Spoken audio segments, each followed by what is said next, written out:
کہ اللہ تبارک و تعالی نے ایک مقام ہے جس کا نام سدرۃ المنتہا ہے۔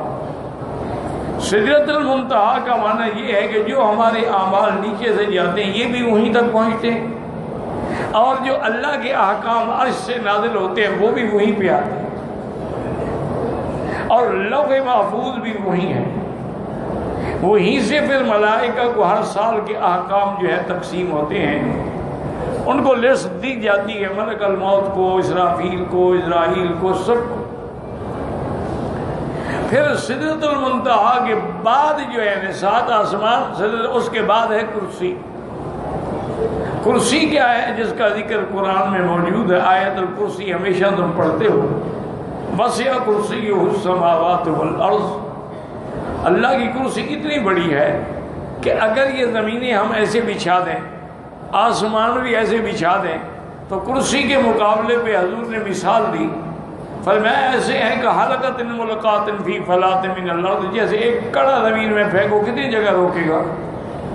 تو یہ 7 آسمان 7 زمین اس کے سامنے اتنی چھوٹی سی، اور کرسی کے بعد پھر اللہ کا عرش عظیم، اور وہ عرش کتنا بڑا ہے؟ مخلوق میں سب سے بڑی مخلوق جو ہے وہ عرش، اور وہ عرش کتنا بڑا ہے کہ کرسی اس کے مقابلے پہ ایسے ہے جیسے کہ حلقۃ ملقات فی فلاۃ من الارض۔ یہ چیزیں یاد رکھنا، 7 آسمان، پھر سدرۃ المنتہا، اس کے بعد کرسی، اس کے بعد عرش۔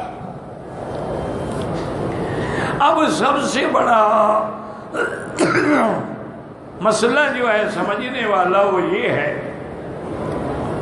کہ یہاں بھی اللہ نے فرمایا کہ جب سب بنا دیا تو ثم استویٰ علی العرش، پھر مستوی ہوئے اللہ عرش پہ۔ اور ہمیں صحیح عقیدہ رکھنا چاہیے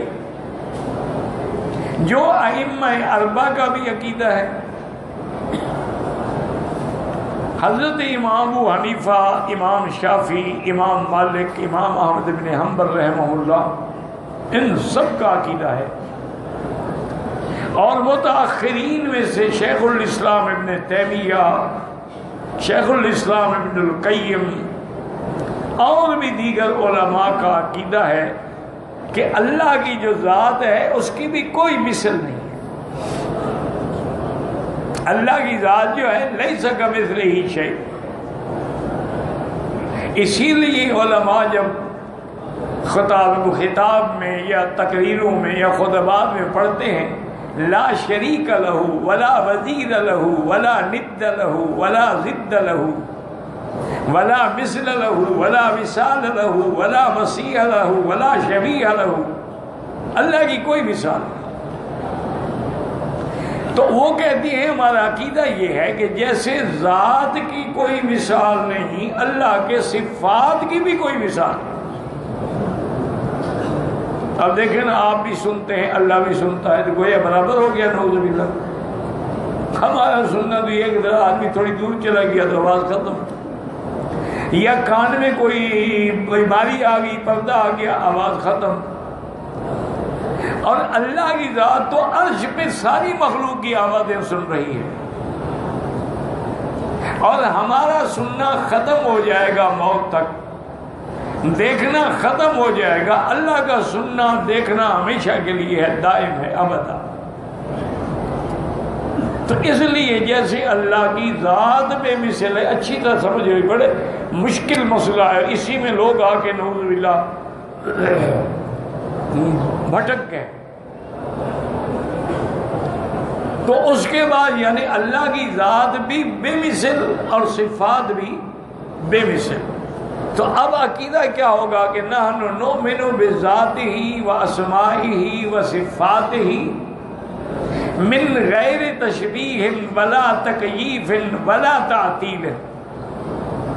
ہمارا ایمان ہے، ہم نہ تشبیہ دیں گے، نہ یہ کہیں گے جی کیسے بیٹھے ہیں، اور نہ ہم جو ہے اس کے بارے میں انکار کریں گے۔ ایک جماعت ایسی بھی ہے جن نے اللہ کی صفات کا انکار کر دیا، انہوں نے کہا تو شرک ہے کہ اللہ بھی سمیع ہے، ہم بھی سمیع ہیں، اللہ بھی بصیر ہے، ہم بھی، تو شرک ہو گیا۔ لہذا انہوں نے اللہ کی صفتوں کا انکار کر دیا، وہ معطلہ ہے۔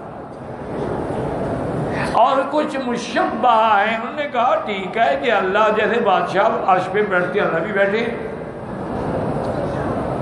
وہ مشبہ ہے۔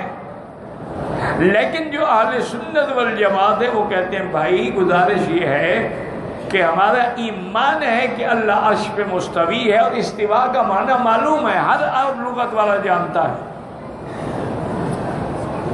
اس لیے ایک آدمی نے امام مالک رحمۃ اللہ علیہ کی خدمت میں آ کے سوال کیا کہ امام قرآن میں کئی 17 آیتیں ہیں جن میں ہے الرحمن علی العرش استویٰ، ایک آیت نہیں ہے، 17 قرآن کی آیتیں۔ انہوں نے کہا اس کا کیا معنی ہے؟ تو امام مالک رحمۃ اللہ علیہ نے فرمایا کہ میرے بھائی الاستواء معلوم، استواء تو معلوم ہے، اس کا معنی سب جانتے ہیں، وَكَيْفِيَّتُهُ مَجْهُولٌ، کیفیت ہم نہیں بھی بتا سکتے، وَالسُّؤَالُ عَنْهُ غَيْرُ مَعْقُولٍ، اللہ کی ذات کے بارے میں کبھی سوال نہ کیا کرو، اللہ کی مخلوق کے بارے میں سوال کرو، مخلوق کے بارے میں غور کرو، ان فی خلق السماوات والارض واختلاف اللیل والنہار لآیات لأولی الالباب، لیکن اللہ کی ذات کے بارے میں کبھی غور نہیں کرنا، ورنہ گمراہ ہو جاؤ گے، تباہ ہو جاؤ گے، چونکہ اس کی ذات اتنی بلند و بالا ہے کہ ہمارے ناقص عقل وہاں پہنچ ہی نہیں سکتے۔ تو پھر خلاصہ یہ نکلا کہ اللہ تبارک و تعالیٰ کی ذات جو ہے وہ عرش پہ ہے، لیکن کما یلیق بشانہ، جیسے استوا اس کی شان کو زیبا ہے، لیکن کیفیت ہم بیان نہیں کریں گے، اور ایسے مسائل کے اندر ہم زیادہ سوال بھی نہیں کریں گے۔